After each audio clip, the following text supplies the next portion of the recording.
দর্শক, এই মুহূর্তে অবস্থান করছি বগুড়া জেলার গাবতলী উপজেলার নসিপুর ইউনিয়নের ছোট ইতালি বাজার এলাকায়।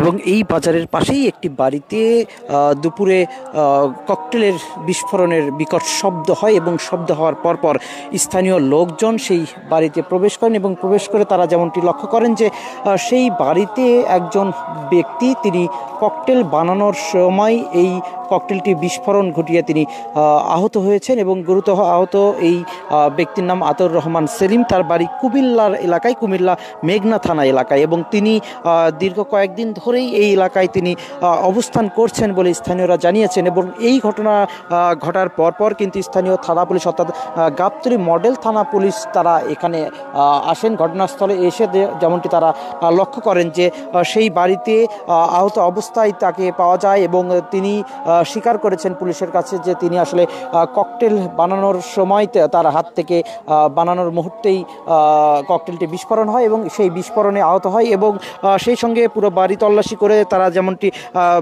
জানান যে বিস্ফোরিত ককটেল ছাড়াও একাধিক ককটেল সেখানে তারা আসলে দেখেছেন এবং সেই সঙ্গে ককটেল বানানোর যে সরঞ্জামগুলো সেগুলো তারা সেখানে লক্ষ্য করেছেন। এবং এই ঘটনার পরপর পুরো এলাকার অর্থাৎ এই যে বিস্ফোরিত যে এলাকা এবং যে বাড়িটি সেই বাড়িটি ঘিরে রেখেছে আইনশৃঙ্খলা বাহিনী এবং আইনশৃঙ্খলা বাহিনী ঘিরে রেখে তারা আসলে এই বাড়িগুলো তল্লাশি করছেন। এবং সেই সঙ্গে বাংলাদেশ সেনাবাহিনীর একটি ইউনিট তারাও এসেছেন এবং তারা এসেও কিন্তু এই বাড়িটির তল্লাশি করছেন। এবং বাড়ির ভিতরে আমরা জানতে পেরেছি বাংলাদেশ সেনাবাহিনীর বোম ডিসপোজাল ইউনিট এসেছেন এবং তারা যে সকল সরঞ্জামগুলো রয়েছেন একটু এই ককটেল তৈরির ক্ষেত্রে সেই সরঞ্জামগুলো তারা আসলে উদ্ধার এবং যা বিস্ফোরণের ঝুঁকি কমানোর জন্য তারা আসলে চেষ্টা করছেন। এবং আশপাশের এটি যে বাজার, যে ছোট ইতালি যে বাজারটি, সেই বাজারের যে সকল ব্যবসায়ীরাও রয়েছে তাদের নিরাপত্তার স্বার্থে নিরাপত্তা বা ঝুঁকি এড়াতে কিন্তু তাদেরকেও কিন্তু এই বাজার থেকে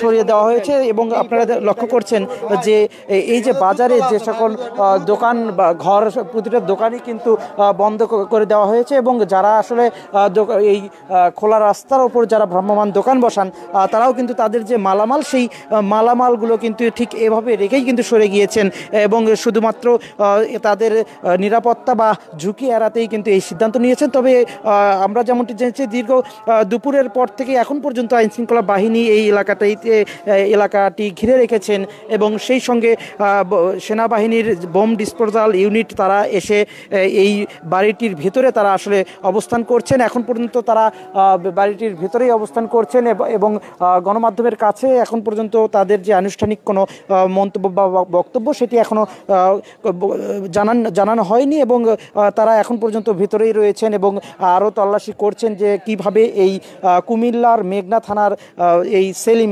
যিনি আহত হয়েছেন এই ককটেলটি বানানোর সময় তিনি কিভাবে এখানে এসেছেন এবং কি উদ্দেশ্যে এসেছেন এবং ককটেলগুলোই আসলে কোন উদ্দেশ্যে বানানো হচ্ছিল এই বাড়িতে সেগুলো নিয়েও কিন্তু তারা আসলে তদন্ত করছেন।